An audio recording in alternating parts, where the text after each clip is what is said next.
So my name is Riman Hassanuddin. I'm a senior year student in the International Relations Department in University of Sharjah. Currently, I'm the president of IR Society and a member in the executive committee. So I don't want to take up much of your time today, but I would like to thank everyone who worked hard to put this event together. This event was made possible due to the initiatives of Ms. Yasmin Hibrawi and Ms. Hala Abdurrahman from the American Consulate in Dubai. So together with the students of IR Society and the members of our department who work tirelessly to ensure that this event will be a success.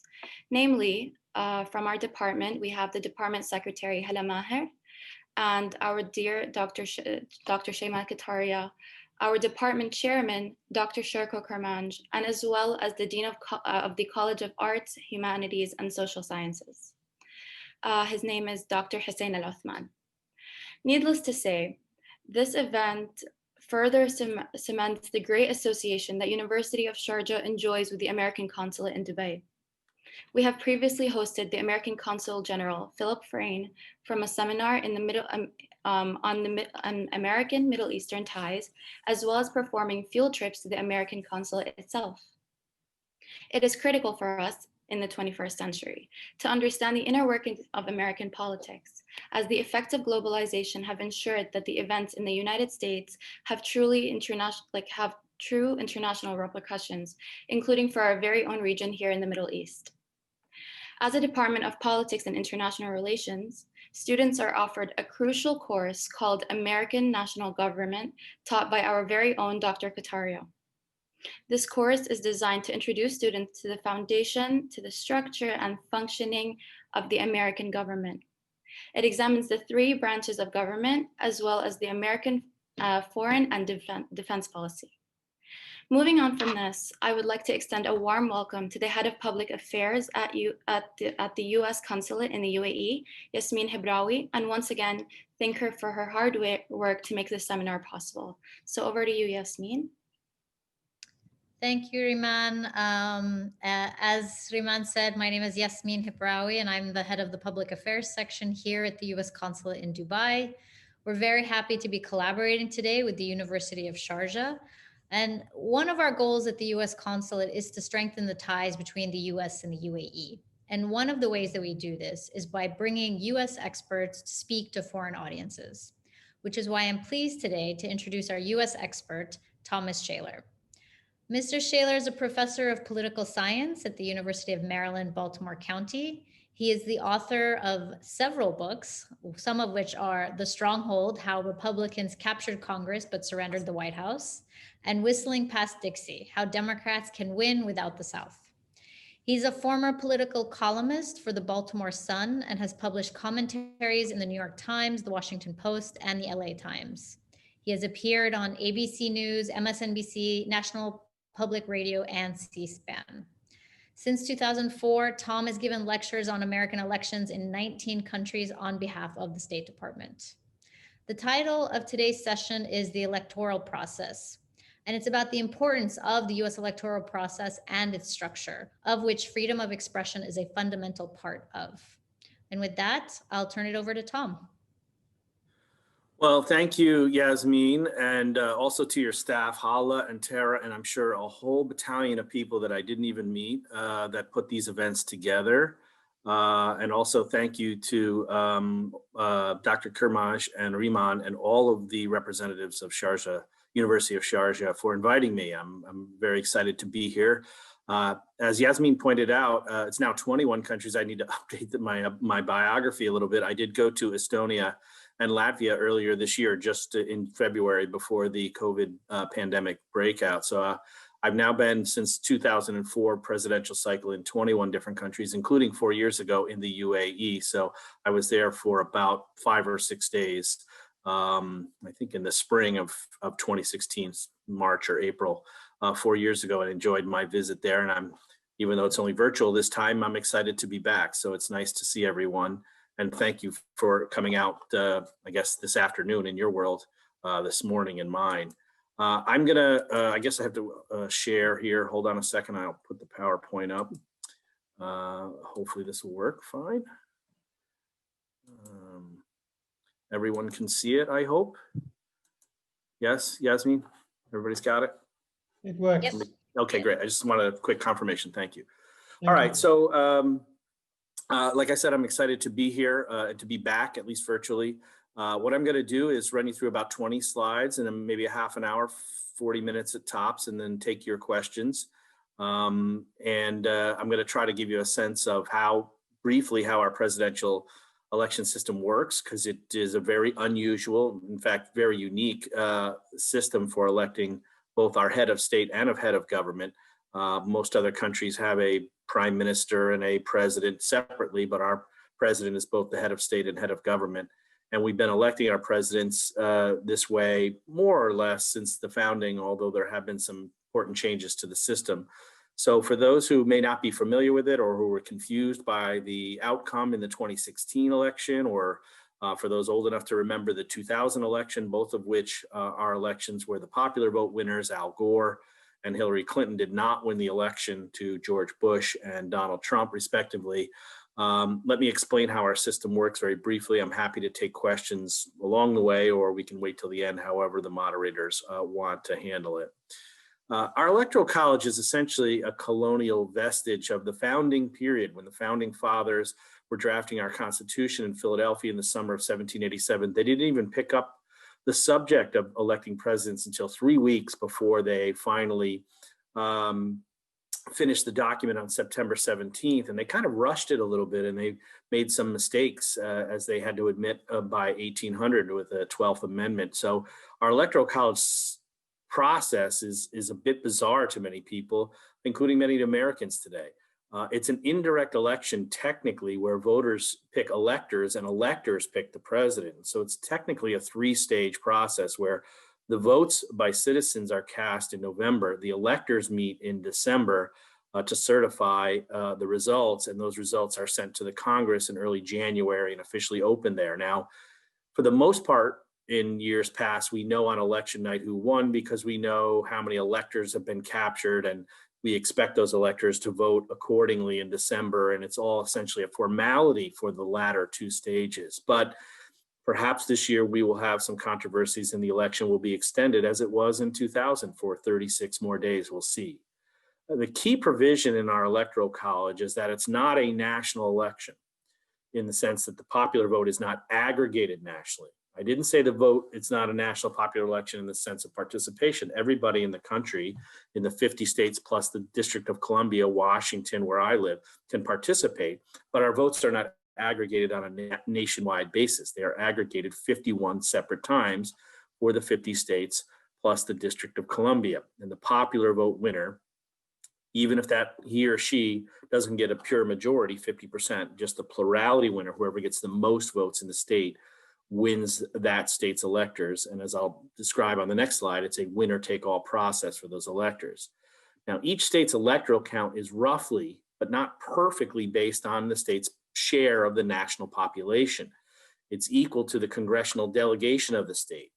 So here in Maryland, we have 8 House members, and like every state, we have 2 senators, regardless of population. So you can see our electoral count total of 10, Maryland, out of the 538 electors, is roughly equal to our portion of the population, but it would be much more proportional if it was just based on the House, because our Senate, as many of you know, each state gets 2 senators, whether it's California, which has nearly 40 million people in Yasmin's home state, or whether it's Wyoming that only has 600,000 people.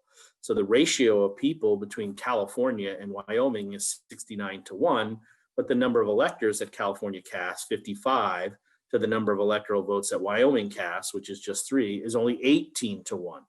So there are, like I said, 69 Californians for every person from Wyoming, but there are only 18 electoral votes cast by California relative to every electoral vote cast in Wyoming, because every state has is guaranteed in the Constitution 1 House member and 2 senators. So every state has at least 3 electoral votes, including DC, which has 3 electoral votes here in Washington, DC. So basically, when you add up the total number of House seats in our House chamber, 435, and the number of senators, 50 states times 2 is 100, that makes 535, and then DC gets the other 3. That's how you get to the 538 total electors. And those electors are not inanimate objects like points on a scoreboard. They're actual people. So you don't see their names on the ballot, but when you go in to cast your vote, you're technically casting your vote for a slate of electors in your state. And those people then go in December to the respective state legislatures. Annapolis here and nearby Maryland, the state where I teach, or Albany, my home state's capital in New York. All of those electors meet on the same day, the second Wednesday of December, and technically vote for the president and certify the president's election in December. Now, the most important voting rule, as I mentioned, with respect to the Electoral College is that it's a winner-take-all phenomena in all but 2 states, Nebraska and Maine, which only have 9 total electoral votes. Whoever wins the popular vote, even by 1 popular vote, wins all of that state's electors. Total wins 100% of the electors, essentially. So you could win Maryland by 1 popular vote and you get all 10 electors. You could win California by 1 popular vote and get all of California's 55 electors. They're the most populous state, so they have the most House seats, so they have the most electors. In any case, because of that, candidates from both parties will have wasted votes in a sense, right? You'll have a surplus of votes if you're Hillary Clinton in New York, her home state, and California, which she won those 2 states by about 2.5 million extra votes, but she can't take those votes and siphon them or move them into some of the states that she lost narrowly, like Michigan or Wisconsin or Pennsylvania 4 years ago. To be fair, the losing candidate in every state wastes all those votes too, right? Trump has millions of votes, not as many in California and New York, and he can't take them and move them to other states either. But because it's not a national popular vote and because it's winner take all for those electors, there's inefficiencies in the system.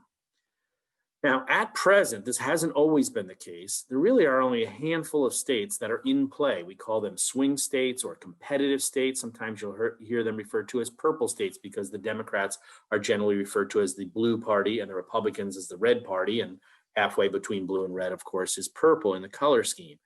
And at present, because of our polarization in the country, most of the states are either solidly red, Republican, that's the easiest way to remember, red R, Republican R, or solidly blue, Democratic, like California and New York are very blue states, like Wyoming and Alaska are very solidly R, Republican red states.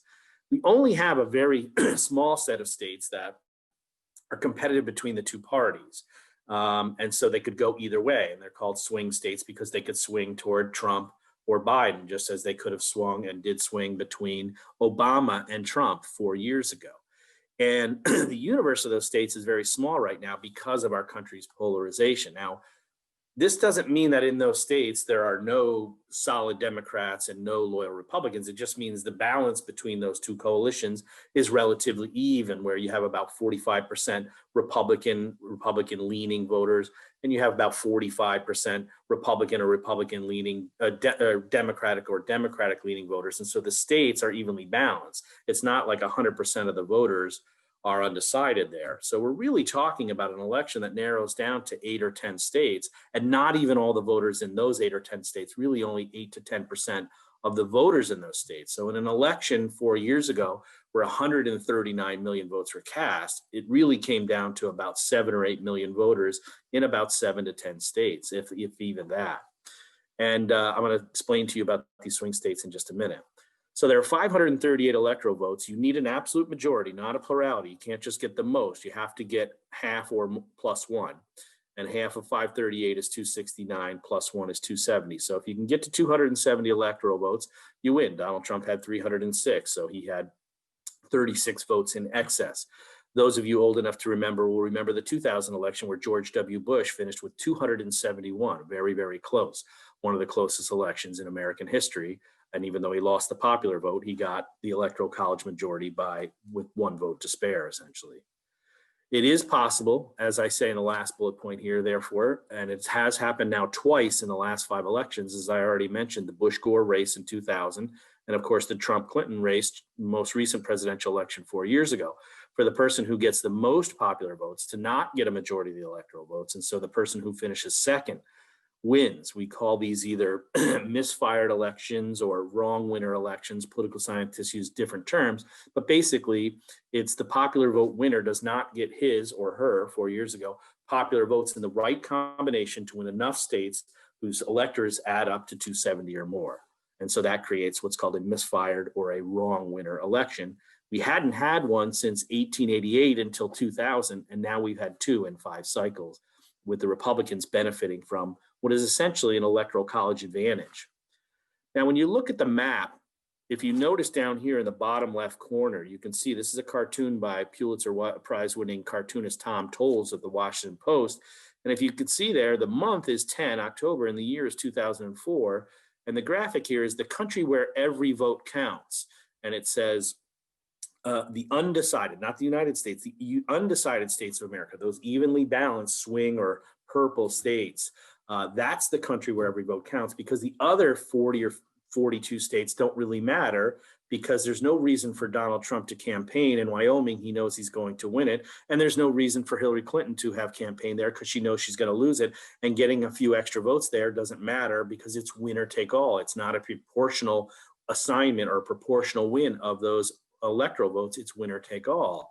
And so the vast majority of attention is spent by the candidates and their campaigns and their ad campaigns and their media buys in just a handful of states. Now, you might say, Dr. Schaller, you need to update this slide. It's from 2004. We're 16 years later now. But what's interesting about the states that you see here are two things. One, there's only 10 states in here. That means 40 of the states, we already know who's going to win. And more to the point, it's the same states that are the same swing states today. Iowa, Ohio, Pennsylvania, Michigan, Wisconsin, Florida, those are considered, again, 6 of the most competitive states. Minnesota's also a state that Trump has been campaigning in this week. Now, some of these southwestern states like Nevada, New Mexico have become a little bit more blue and a little bit more safe. So Biden is essentially going to win Colorado, and Trump is not trying there, New Mexico. But some other states have moved into play, like North Carolina. The point here is that it's the same number of states, and literally the same states, that have been the swing states for 16 years now. And of course, as I said, when you look at where the candidates spend their money, this is from the 2012 election, but I'll show you one from the current election. You can see where Romney spent his money and Obama spent his money. It's in those same states: Ohio, Pennsylvania. These are scaled based on the media buys. These other states are so small, they're little slivers here. The money is spent where? Nevada, Colorado, Iowa, right? This is 8 years after the map I just showed you, and it's still the same states: Michigan, Wisconsin, Ohio, Pennsylvania. You see Virginia, North Carolina have become more swing states as the Democrats have become more competitive there. But basically, we've had the same set of swing states now for 2 decades, with some moving in and some moving out, but basically the same 8 or 10 states have been the battleground for the presidential race since essentially Bush v. Gore, since the end of the Clinton administration era. Look at the media buys for Bush or for Biden and Trump right now, where they've spent their money. Yeah, the blue circles are a little bit bigger because Biden has more money. He raised $362 million, a record in August for a single month. And then he broke his own record last month in September with $383 million.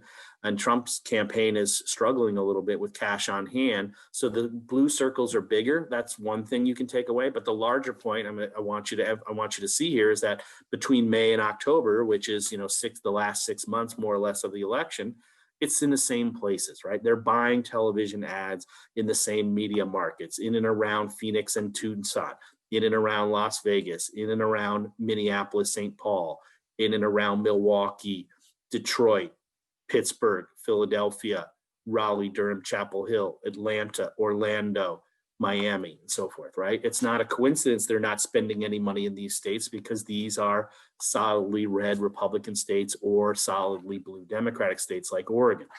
So the campaigns know where the voters are, and they know where the swing states are, and they're spending money in the same place.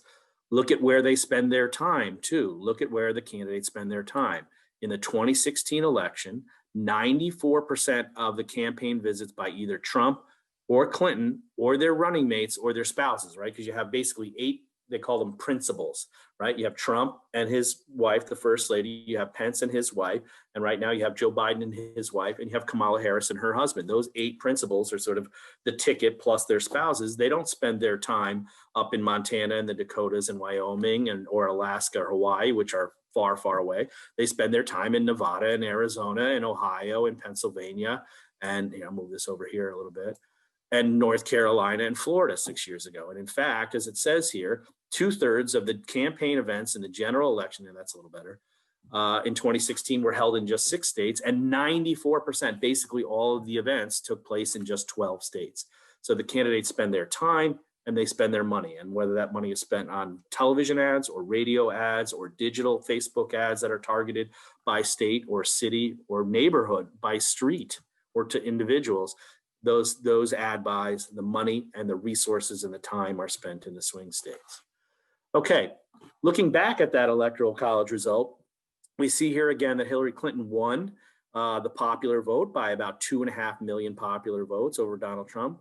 That translated to about 48% of the national popular vote. Trump 46%, I'm rounding here. The other 6% went to third-party candidates, Gary Johnson, the Libertarian candidate, Jill Stein, the Green candidate. Hillary Clinton carried 20 states, including DC. Donald Trump carried 31 states. And that gave Trump 306 electoral votes. Again, it's winner take all in almost all of the states.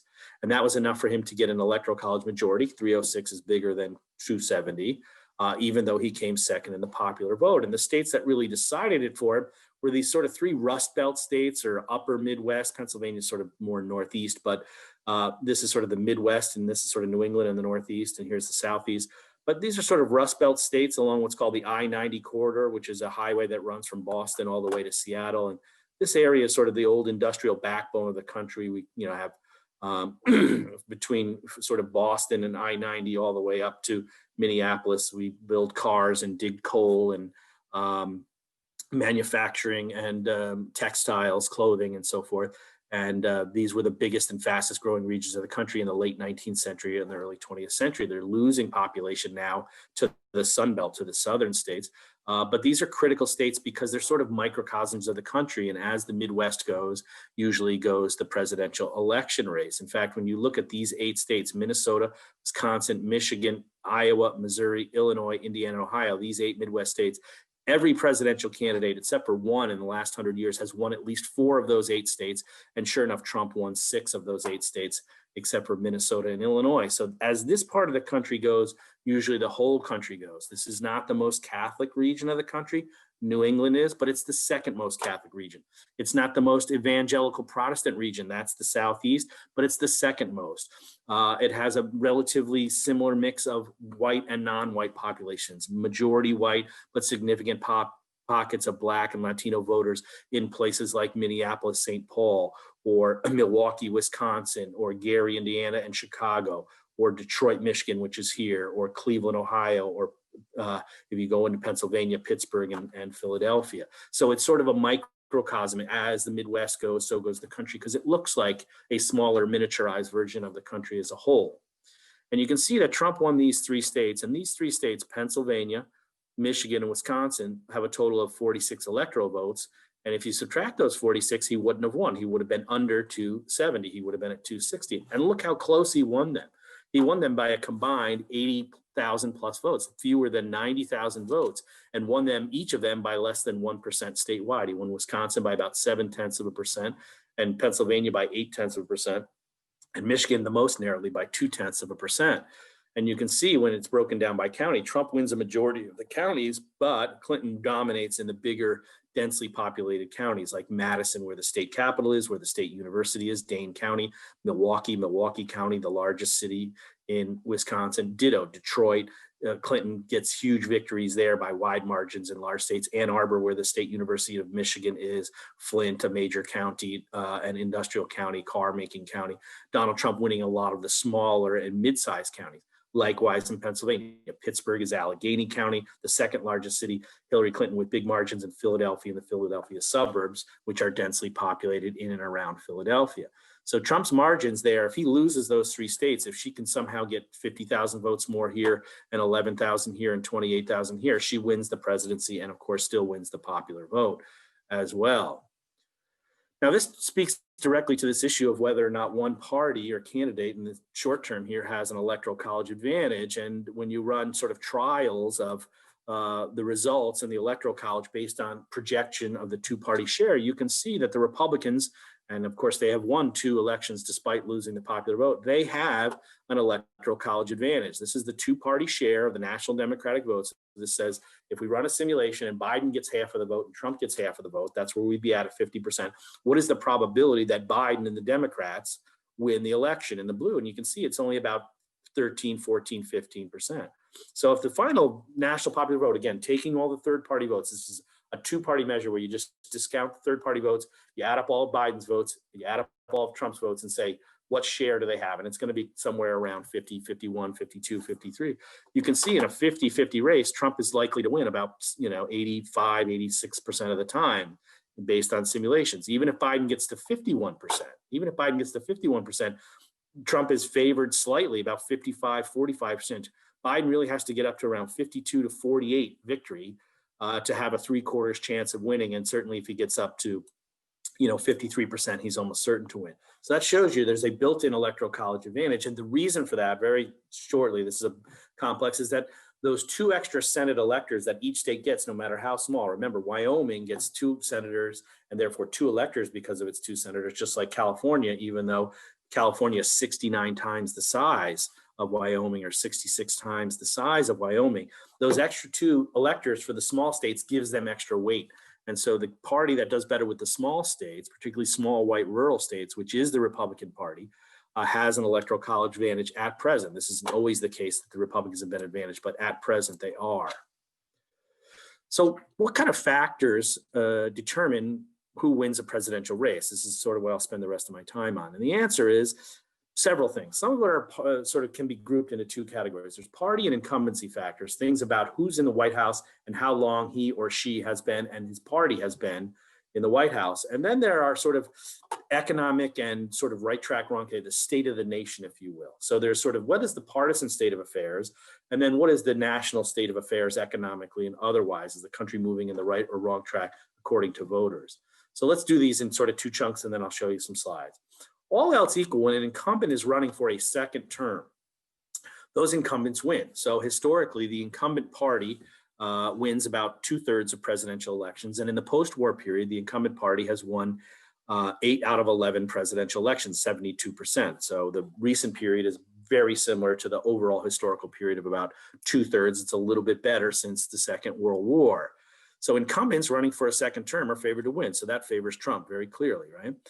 On the other hand, sometimes when incumbents are running for re-election, their party has been in office for a while, like Harry Truman running for a 6th Democratic term in a row after 4 terms of Roosevelt and 1 term for Truman. It becomes harder because people start to want to give the other party a chance. They get fatigued. So the longer a party has been in office, the harder it is to win. And in the post-war period, this is very clear. Only once has either party won 3 presidential terms in a row, and that was Ronald Reagan twice in 1980 and 84, followed by George Bush, his vice president, in 1988.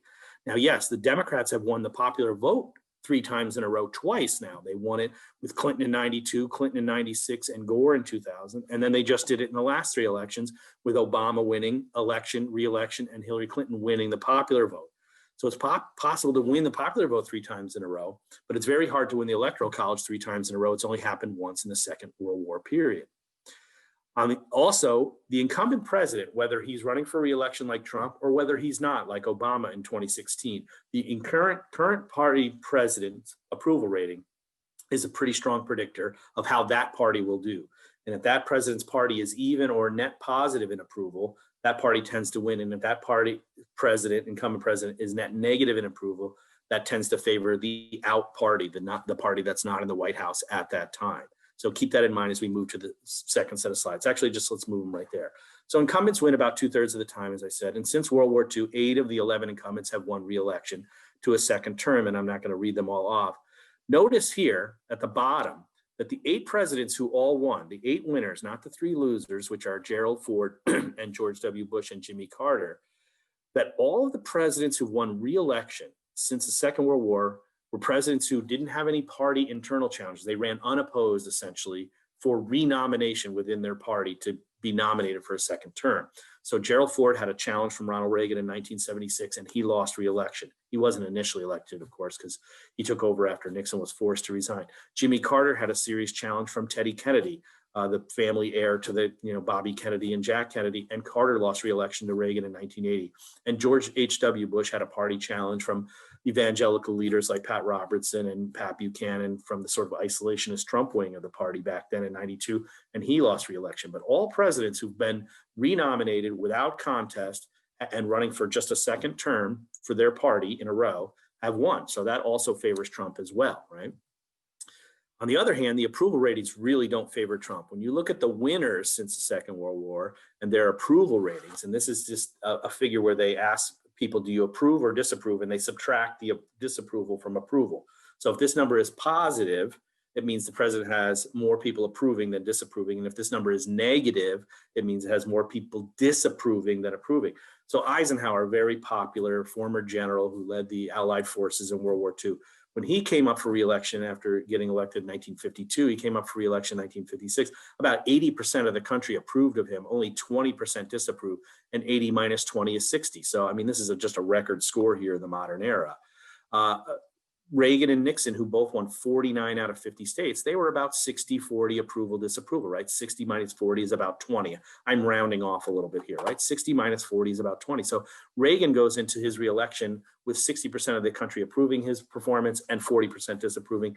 Same with Nixon. By the time you get to Clinton, it's more like 57-43, right? That's the 14-point difference, but a comfortable margin of victory. You can see Bush and Obama, who won pretty close. They won re-election in 2004 and 2012, but basically half the country supported them, approved them, and half didn't. And this speaks to our very polarized country, where about half the country is Republican, half the country is Democratic, and it doesn't really matter their policies or their decisions or the economy. These are two presidents who weren't net negative, maybe Obama was slightly negative, right? But they were basically even. They were 50-50 approval, disapproval presidents. Who are the losers? Carter, minus 10 going into re-election. Bush in 1992, minus 11 going into re-election. And where is Trump? About minus 9. He's about minus 10 today, minus 11. So Trump looks like he's in this category here of the losing presidents, not the winning presidents.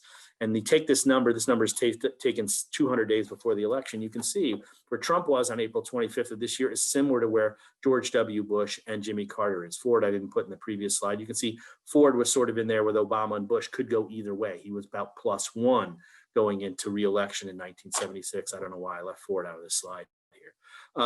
So Trump is in a sort of loser category here based on his approval in 200 days before the election, but that's 200 days before the election. Where is he today?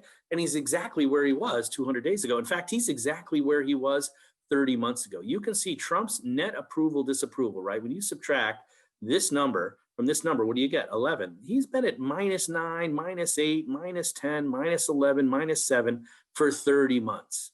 People have made up their mind about Donald Trump for 30 months.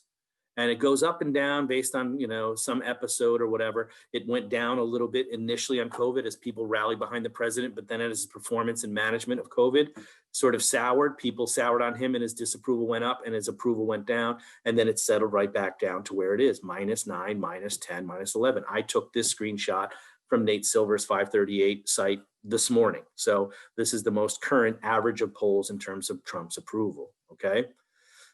All right.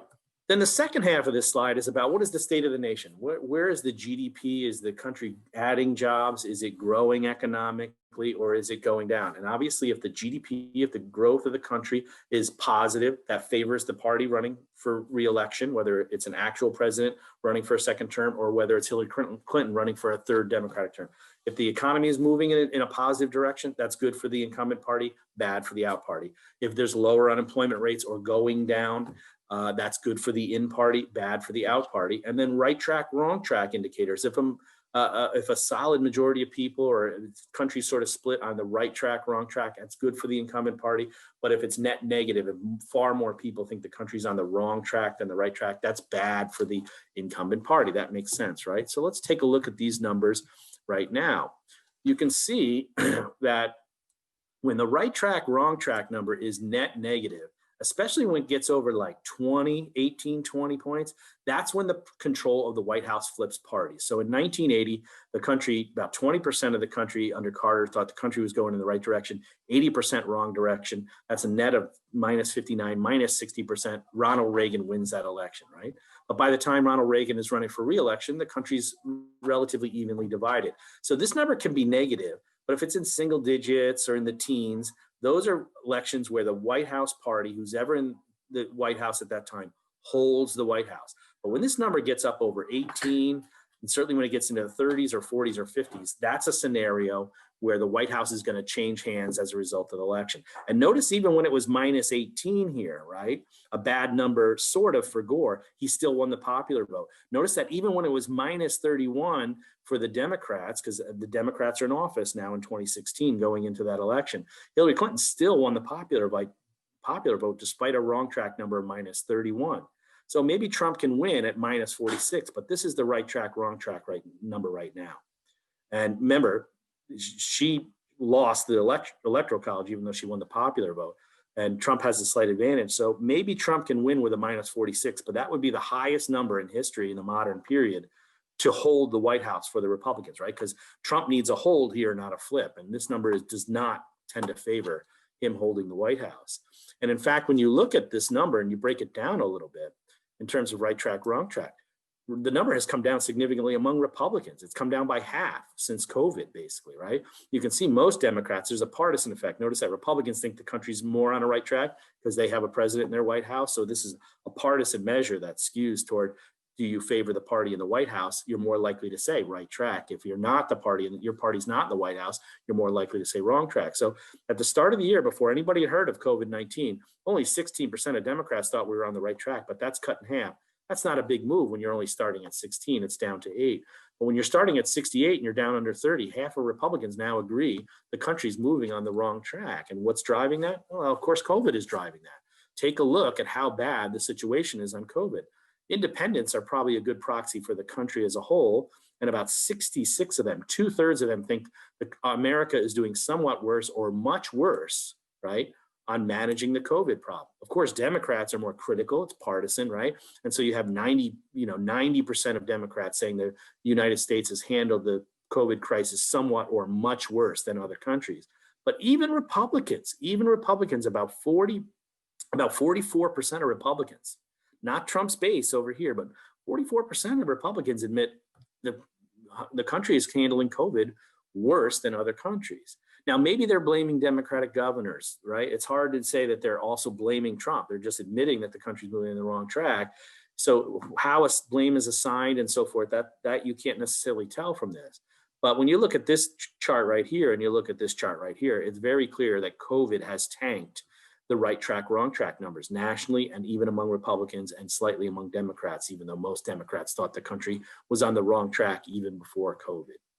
So when you put this all together and you try to figure out, okay, who's going to win this election? The Electoral College rules at present favor Donald Trump because the small state advantage gives him extra electoral votes in those small states, just like it did 4 years ago, and certainly how it did for George Bush in 2000. He's an incumbent seeking re-election for only a second term. So that favors him both in the fact that he's running for re-election himself and the party has only been in office for 4 years. So those factors at the sort of top half of the earlier PowerPoint slide all point to a Trump victory. Historically, if you didn't know anything about the polls, you didn't know anything about COVID. In fact, as I was saying to people on the day after the 2016 election, I said, if you have no other information right now, before Trump's even inaugurated on November 10th, 2016, all else equal, Trump was favored to win on the day after he won his initial election, right? Because he's an incumbent president at that point. If you assume nobody's going to challenge him in the primary and he's only running for his party's second term, he's favored all else equal, even though you don't even know what's going to happen over the next 4 years. You don't know the state of the economy. You certainly don't know there's a pandemic coming. You don't know who the Democrats are going to nominate and who that person is going to pick as his running mate. You don't have any of that information 4 years ago, November, and you can predict a Trump victory based on that alone. On the other hand, when you look at GDP and unemployment, I sort of skipped these statistics. The GDP and unemployment rates are really hurting Trump right now. They've gone up and down and so forth. I skipped a couple of those slides because of time, but trust me, the GDP collapse, and with COVID, we had a 33% annualized rate GDP collapse in the second quarter. And the unemployment rate, of course, 44 million people filing for unemployment in the first 3 months of the pandemic. Some of those jobs have come back, but not everybody has been reemployed. And Trump is net negative about 4 million jobs after 4 years. He'll be the first president in 80 years, or since Hoover really, to have net negative job growth during his 4 years. I already did the right track, wrong track. You can see where that is. He's net negative on that. So that favors Trump is, so Biden is favored there. And then on presidential approval, obviously the incumbent party is -9, -10, -11, and that favors Biden. I think there's a couple of unknowns here, like how people vote about COVID. Do they blame China? Do they blame Trump? Do they blame government officials? Do they blame doctors and so forth? And of course, we have this wild card in terms of whether or not Trump and the Republican Party will dispute the votes if he's losing and so forth, or signal that the election has been stolen. So there are a couple of wild cards here that I'm not really sure how they affect the election. But I think it'll be a relatively close election. I think Biden is favored to win for obvious reasons. He's leading nationally by 6, 7, or 8 points. He's leading in most of the swing states, some more narrowly than others. But with a week to go, historically, a president with a -10, -11 approval rating and a right track, wrong track for the country at this low do not win re-elections. So Trump is likely to be in the category with Jimmy Carter and Gerald Ford and George H.W. Bush as incumbent presidents who did not win a second term. That puts me right about 940. So I'll stop there and say thank you and take your questions. Thank you, Dr. Thomas, for the seminar. It was really informative, but I believe we should move on to the Q&A session. But before we start, I'd like to introduce myself. My name is Hadil Al-Qaisi. I'm a member of the Executive Committee of the IR Society, and I'm going to be the moderator for today's Q&A session. The floor is now open for any questions you have for Dr. Thomas Schaller. If you would like to ask your question, please raise your hand and I will call your name out. Abdullah Jam'a. Hello? Yes. Abdullah? Oh, hey, sorry. I had to unmute. Can you guys hear me now? Yes, we can. Please go ahead. Yeah, so my question is about the third parties. Why is it so difficult for them to win the election in the United States? Well, the short answer to that question is the structure of our electoral system. We have what's essentially a single member district with plurality rule elections, which means an election is competed between two parties for one seat or one prize. And the winner of the popular vote, even with a plurality, not a majority, wins all of that prize. So that prize could be 10 electoral votes in Maryland or 55 in California. It's winner take all for the plurality vote winner. Almost every single one of our House 435 House seats and almost all of our Senate seats are elected that way. There are a couple of states that do a majority runoff like Georgia and Louisiana, but the vast majority of our US House seats, the vast majority of our US Senate seats, and in all but 2 states, Nebraska and Maine, which they aggregate their votes by congressional district instead of statewide for the electors, but in 48 of the 50 states and all but 9 of the 538 electoral votes, it's winner take all of the electors for the popular vote plurality, not majority winner. You don't need to get a majority. And there's a mathematician who about 60 years ago, French mathematician Duverger, created what's called Duverger's law. And he basically argued, and all the data supports this sort of axiom, that systems that have single member districts with plurality rule will eventually gravitate to two-party systems and third parties will die out. Now, why is that? Because you don't get anything for a second place finish.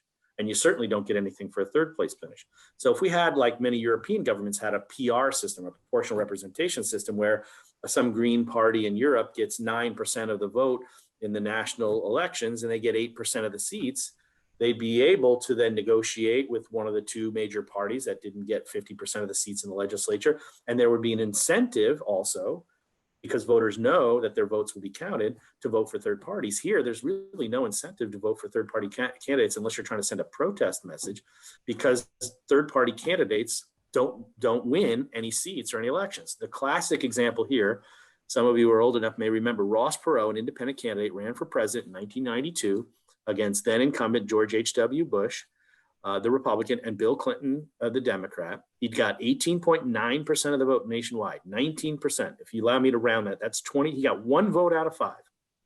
And how many states did he win the popular vote in?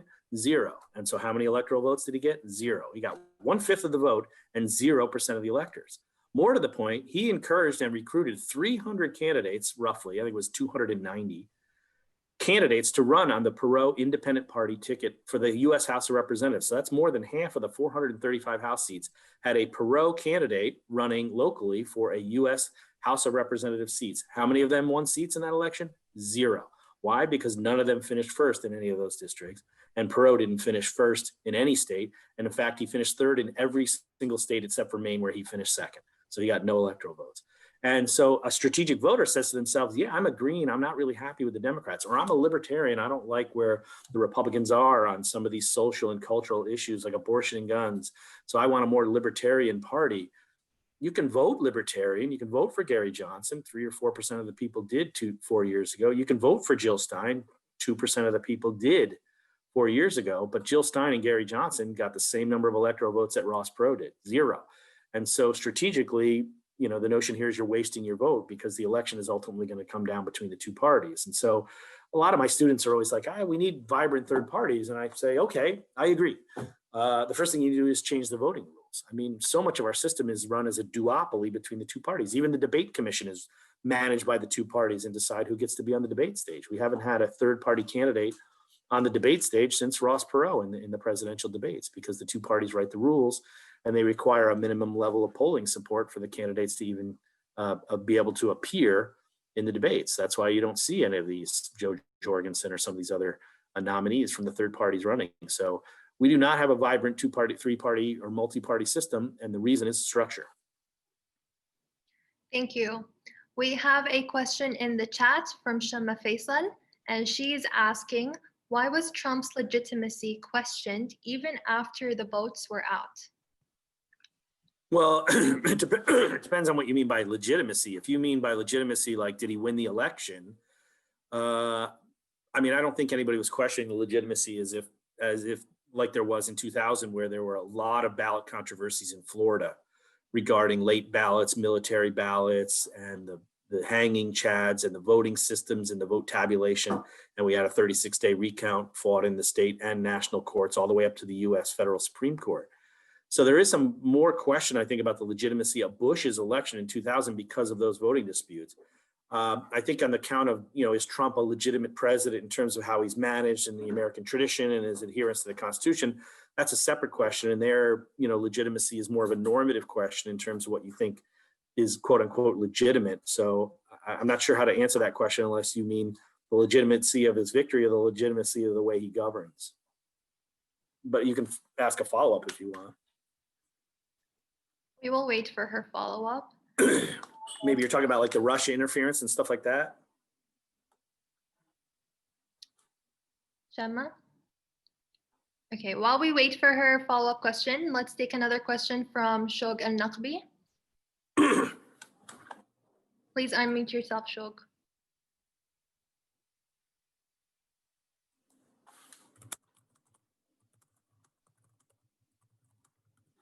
Shog. Oh, sorry. Hi. Hi. I wanted to ask, who's more politically powerful, Trump or Biden? Well, right now, Trump, he's the president of the United States, and he has, the bully pulpit, as we call it. He has, pretty much any event that he does is covered by the national press in a way that's not true for the out-party presidential candidate. So obviously, the incumbent president is far more powerful than a challenger. When Biden gets into office, he'll have all the powers of the presidency that Trump has, and usually some more. Our presidential powers have been growing since the New Deal era of Franklin Roosevelt. And so each president, in theory, is more powerful than his predecessor because presidential powers have been expanding at the expense of courts and at the expense of Congress. So, Biden will be as powerful from a literal standpoint as Trump was, but maybe I'm misunderstanding your question. I'm not particularly sure how to answer that question.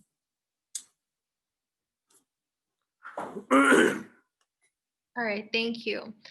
We have a question or a statement that is saying, essentially then, it's the electors' vote and not really ours, yet there's always societal pressure on us to vote. Is that correct? Is that true? What is your opinion on that, Doctor? You're talking about the American electorate? I believe so. Yeah.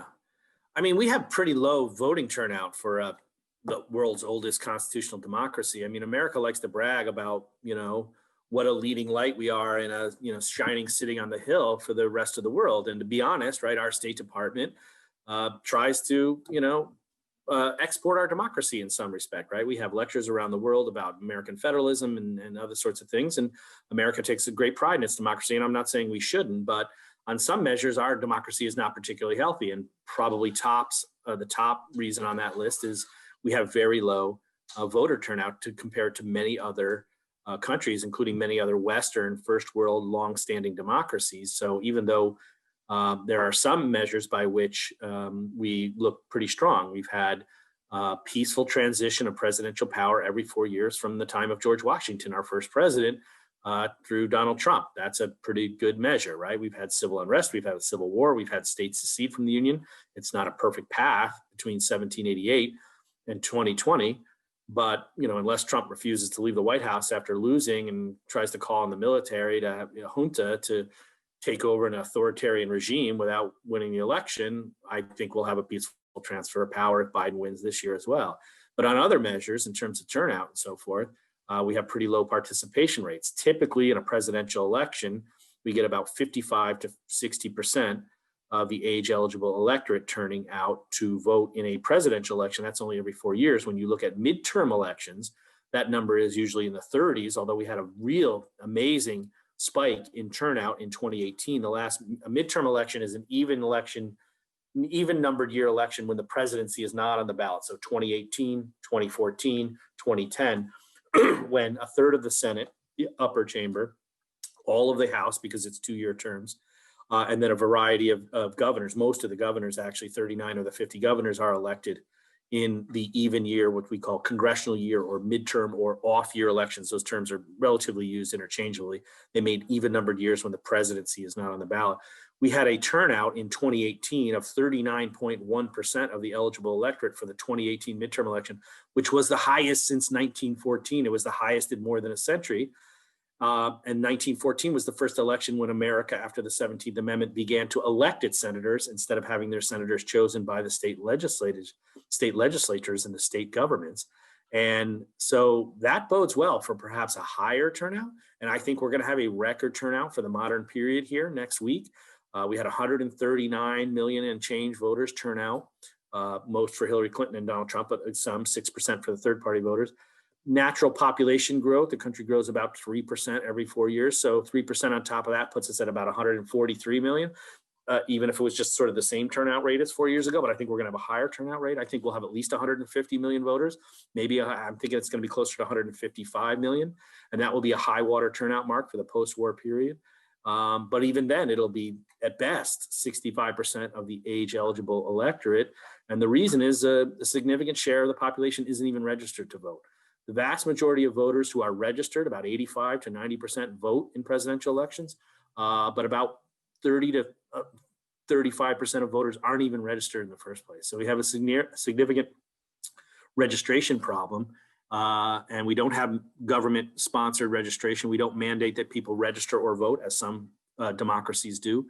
And so, no president has ever won a majority of the votes of the eligible electorate, right? They won a majority of the votes cast, but every single one of our American presidents is a minoritarian president, because even if you get 60% of the vote and 60% of the people turn out, 6 times 6 is 0.36. Only about a third of adult Americans actually voted for you. So we've never had a majoritarian president. We would have to get 75% of the people to turn out, and 75% of those people vote for one candidate, because 0.7 times 0.7 is what, 0.49. So if you get 75% of the vote with 75% of the turnout, you'd have a majority of the adults voting for a candidate. But we're far, far from that. A, because we're polarized, nobody's going to get 75% of the vote, and B, because we're only getting 55 or 60% of the people to turn out in the first place. All right, thank you. Hamdan? Yeah, hi, can you hear me? Yep. Yeah, hi, Dr. Schaller. My name is Hamdan, and I would like to, first of all, thank you so much for taking part in this webinar. My main focus here is about Joe Biden and Donald Trump. Who do you think has a more promising contribution towards the recovery process of post-COVID-19? Well, I think Biden is a little stronger on this issue, and voters agree, and polls think that he, by about a 10 or 15-point margin, will do a better job managing COVID. Now, I don't know that they think that because they think they have a good sense of what Biden would do. I think that's mostly a negative referendum on what Trump has done and not done since COVID. Trump's early statements downplaying the virus, saying we have 15 cases and we'll be down to zero cases soon. We're now at 8 million. I mean, that's a little bit off, right? 0 and 8 million are not two numbers that are very close to each other. wishing openly that the country will be reopened by Easter, which is in the middle of April, and now it's the middle of October, right? Sort of denigrating governors who he doesn't agree with, and the way he's sort of managed the crisis. He just said this week, we're rounding the corner, even though we had more cases in the past 7 days than in any 7-day period since the start of the virus. So if we're rounding the corner, implying that we're on the backside of it, I mean, we're rounding the corner into even more outbreaks. And the outbreaks right now are worse for him in the red states. Like COVID has the highest death rate per capita in the world right now is the state of North Dakota, which is the third or fourth most Republican state in the union right now. And they have a governor there who's a big Trump supporter who has no mask requirements and thinks that masks don't help. And now they're learning the hard lesson of what happened. In fact, if you look at the top 18 states in the last month in terms of their COVID cases, they're all Republican red states that voted for Trump. So even in red America, even Republican America, people are starting to realize Trump didn't manage this as well. So asking myself, I mean, Biden did put a op-ed in the USA Today on January 27th saying, we are not ready for this virus, and here's all the things that need to be done. And nobody really paid attention to it because nobody really thought it was going to be a big deal on January 27th. But go back and read that USA Today op-ed. I'll try to find it and put it in the chat box here. I mean, Biden was warning what was going to happen. And much of what he predicted happened. Now, whether he'll be able to manage it, will he be able to get people to wear masks and properly socially distance? And will he get governors to limit the number of large events, community events and so forth? I don't know. Will he be able to get the money out of Congress to provide all the testing necessary and contact tracing? I mean, we don't have a contact tracing program in this country, right? We're the leader of the free world and we're the world's largest economy. And South Korea was able to put a contact tracing program within the first 2 weeks where every single South Korean went into a little plexiglass or plastic enclosed phone booth. They took a test. They gave their cell phone number, and if they were later tested positive, they were required to report back to the government of all the people they had an interface with, and they were able to track it. That's what you have to do. You have to track who has it, who they have interfaced with, and then limit it. That's how you quarantine and limit people and squash the virus. This is how we got rid of the polio, right? This is how we got rid of smallpox, right? We eliminate smallpox from the planet. Certainly we can eliminate COVID, but you have to have a contact tracing program, and the leader of the free world and the world's largest economy still doesn't have one. My wife and I only go out to restaurants that have patios, outdoor seating, which is safer than indoor seating. And even in the restaurants, only a few restaurants have asked for our phone numbers or taken our temperature with a little handheld thing. There's not even in the private sector temperature taking or contact tracing. And there certainly isn't happening at the government level, which can mandate these things. So, I mean, we're about to hit our third spike now, right? We had an initial spike in February, March, and then we had a big summer spike in June, July. And now our case rates and our hospitalization, our death rates are going up again. So is this our third wave or are we still in our first wave? You tell me. So I don't know. I think it's an open question whether Biden is better, but I don't think it's an open question at this point for many voters whether Trump is simply worse. Okay, thank you. Mohammed Al-Ka'bi. Hello. Yes, we can hear you. All right. My question is about the Supreme Court's denial of the request made by Pennsylvania's Republican Party to limit mail-in voting. I mean, how bad will this affect Donald Trump? Well, this is a very fascinating question, in part because we just had a new ninth justice added on Tuesday night, and about whether the Supreme Court will rule in Trump's favor. And so far, at least in some cases, no. But in some cases, with the late accepting ballots in Pennsylvania, by a 5-3 vote, it would seem to be yes. So one court ruling 4-4 with Chief Justice Roberts voting with the Democrats about North Carolina favored the Democrats. But the more recent ruling in Pennsylvania that says a ballot that is postmarked and submitted but isn't physically received after election day can be excluded.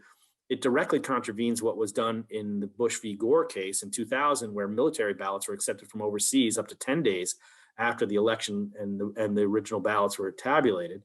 So Brett Kavanaugh, who wrote this very controversial footnote in that case this week, and who was a member of the Bush-Gore recount team. In fact, there are 9 Supreme Court justices, and 3 of them worked on the Bush recount team on the Bush side: Chief Justice Roberts, Brett Kavanaugh, and now Amy Coney Barrett. So a third of the Supreme Court worked on the Bush team during the 2000 recount. That is a fact. And it'll be interesting to see if there are court disputes and those court disputes move to the federal level beyond the state court level, which party they will favor. Much like the Bush versus Gore ruling ultimately won the election essentially for Bush. The irony and fascinating irony is that the majority in that Bush v. Gore opinion in 2000 said that this ruling applies only to this election and shall not be essentially used as a precedent for future elections. But courts have used it constantly as a precedent, including Brett Kavanaugh, who cited that ruling in 2000, from 2000 in his concurrence this very week, 20 years later. So, the Supreme Court tried to say this is a ticket for, this ticket is only good for one ride in 2000. But that Supreme Court ruling sort of hovers over this election, and we could have a disputed election much like we had in 2000. I just put the link to the Joe Biden USA Today op-ed from January 27th up there. Thank you. Hussein, if you could please turn your mic on. Hello, Dr. Schaller. Can you hear me? Yes, yes. So I have a kind of sketchy question, but I want to ask it like from a long time ago. So it's about the votes the voting system and how this question will affect on Trump's voting. So the director of national intelligence dropped a bombshell and exposed Hillary Clinton that she organized the campaign to stir up a scandal by linking President Trump to Russia in 2016, and President Barack Obama knew about her possible role. So how will it affect President Trump's voting this year? Well, I mean, Trump is trying to sort of rerun the 2016 campaign. He's still mentioning Hillary Clinton, and I think their campaign is trying to sort of, with the Hunter Biden story, sort of revive this, crooked Hillary, crooked Joe Biden theme. But I don't think anything that came out of the Mueller report or the investigation of the Russian campaign to help elect Trump, which is not disputed in the Mueller report. There's no question that the GRU and the IRA, the two Russian intelligence arms, did engage in a hack and dump campaign, and they did engage in a social media influence campaign. And the Senate Select Committee, which is a majority Republican committee in the Senate, agreed the same. Whether or not the Trump campaign was colluding with the Russians and knew about this in real time is still in dispute. So I don't know that anything really from the Russia controversy and Hillary Clinton and Donald Trump is factoring that much. I think the state of the economy and COVID and more recent events are far more prevalent in the voters' calculus. I mean, maybe for some voters, it's still this lingering thing for them from 4 years ago, but probably only voters who are strongly Trump or strongly Clinton voters, Clinton-Biden voters already. Maybe most swing voters are probably not deciding on 4-year-old controversies is my sense of it. Thank you. We have a question in the chat from Badr, and he is asking, do you support 2 terms of presidency? Ford? Do you support 2 terms of presidency? Oh, the limit? Yeah. I guess I do. I don't think it's going to change anyway. It's kind of a moot point when the country passed the 22nd Amendment after FDR had been elected to 4 terms. Amendments are very hard to pass and reverse. So whether I like it or not is sort of a moot point. I think we're going to have a 2-term limit for a long time. But in general, I guess I think it's pretty good, although it does deprive people of a 3rd term for a president. Bill Clinton might have won in 2000 re-election. Obama might have won in 2016 running against Donald Trump. We'll never know that, of course. So we'll see. I don't know. It's not going to change, though. Okay, thank you. Hey, Shamsi. Hello, doctor. Hello. Yes. How are you? Good. How are you? I'm fine. Thank you for asking. Doctor, I wanted to ask, did Kanye saying he wanted to run for president influence anything in the electoral system? No, not one bit.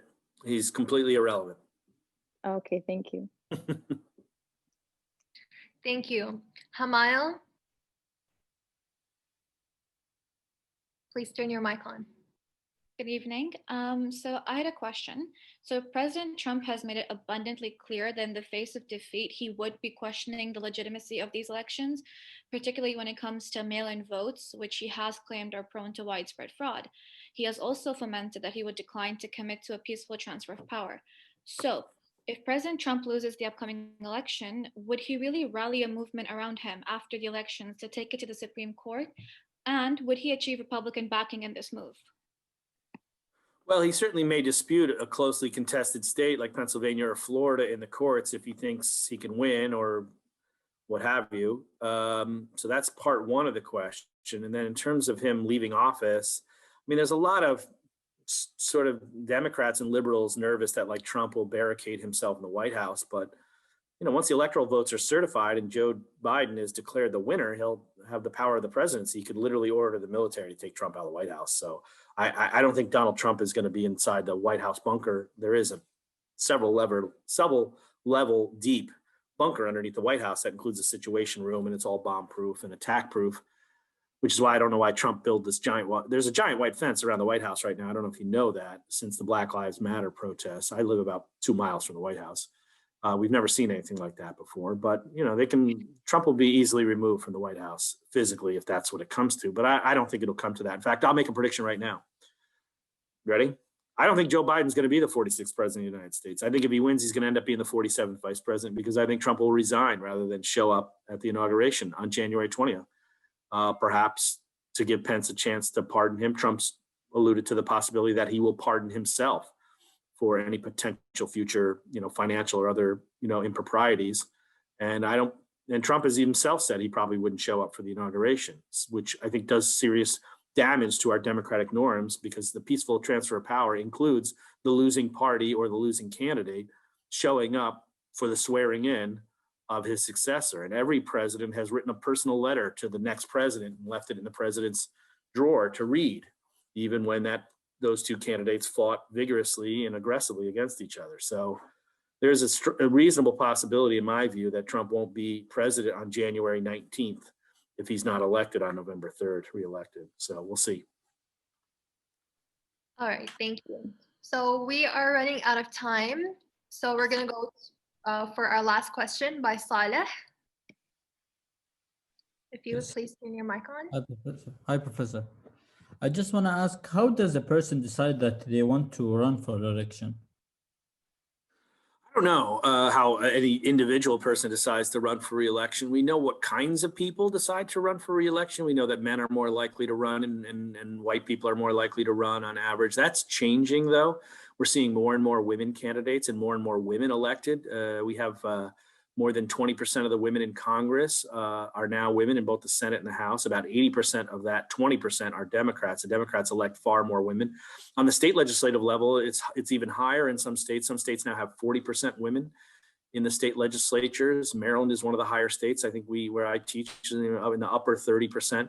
On average, it's about 24, 25, 26% of the state legislators in the 50 states, House and Senate in our federal system.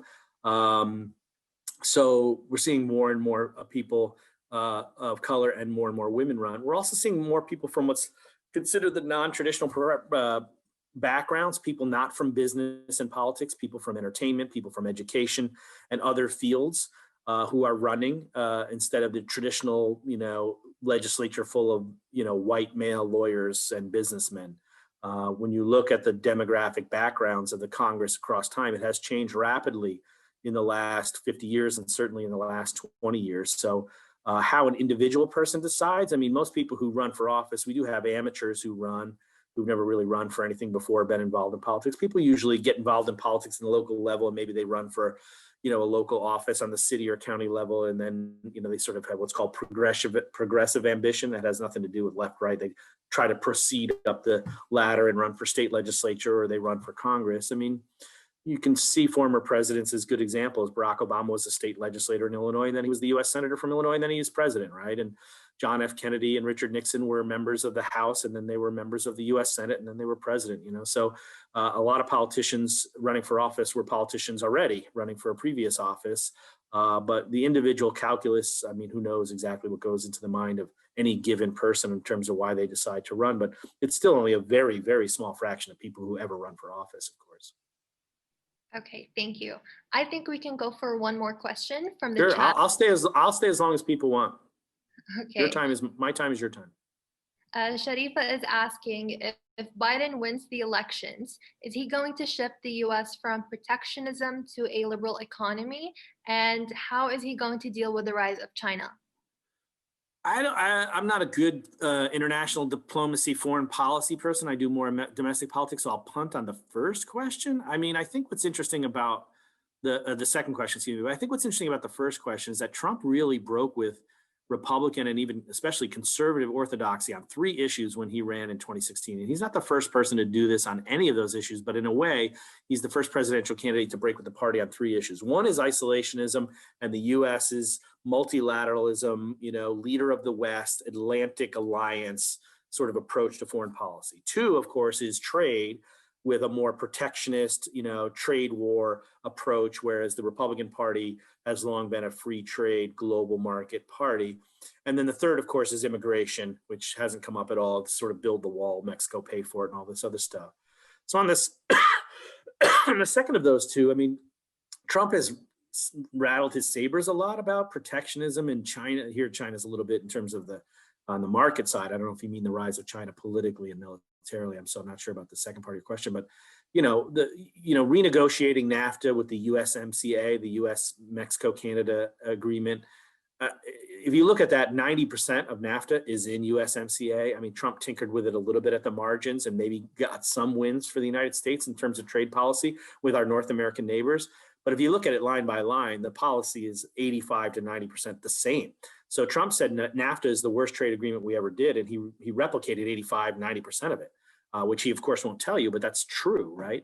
Our trade agreement with our largest trade partner, Canada, and our second largest trade partner, Mexico, really hasn't changed that much.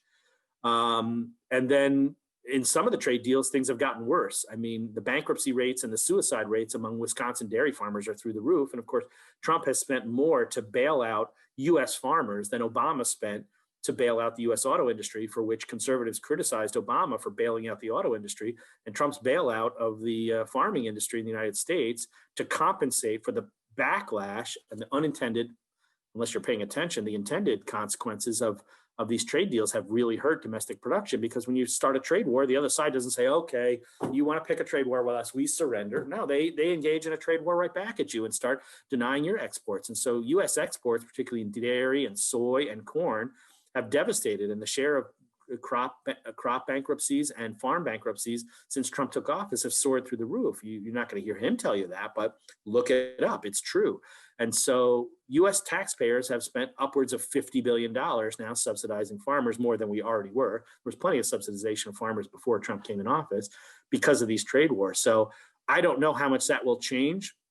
But it's sort of ironic that the Democrats and Biden are the more free trade party all of a sudden, and the Republicans are the more protectionist party, because the Democrats are more closely wedded to the unions. And for a long time, we're obviously the more protectionist, keep American jobs at home. I think a shorthand for all of this is, Trump said repeatedly in 2016, we're getting killed by China. China is killing us. But his daughter, Ivanka, has 40 patents and is making shoes and clothing in China right now with Chinese materials and Chinese labor. And of course, the MAGA hats are made in China. Those red hats that you see, go look online, the labels are made in China. They're not made by America workers, America first, America jobs. They're made with foreign materials by foreign workers in China. All right, thank you. This concludes our Q&A session for the webinar. Thank you all for your participation, and I apologize for not allowing you all to participate, but we're running out of time. Thank you, Dr. Schaller, for the information. I am now going to pass it on to Riman. Thank you, Hadil.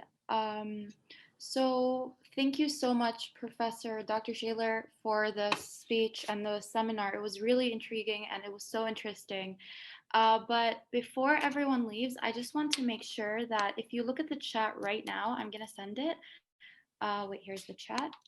You're gonna find a link to a Google form so you can fill out your information and receive a personalized certificate of attendance.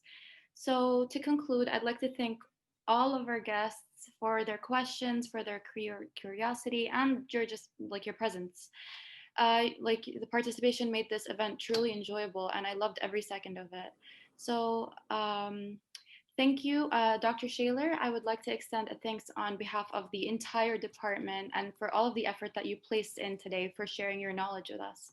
So thank you all and enjoy the rest of your day.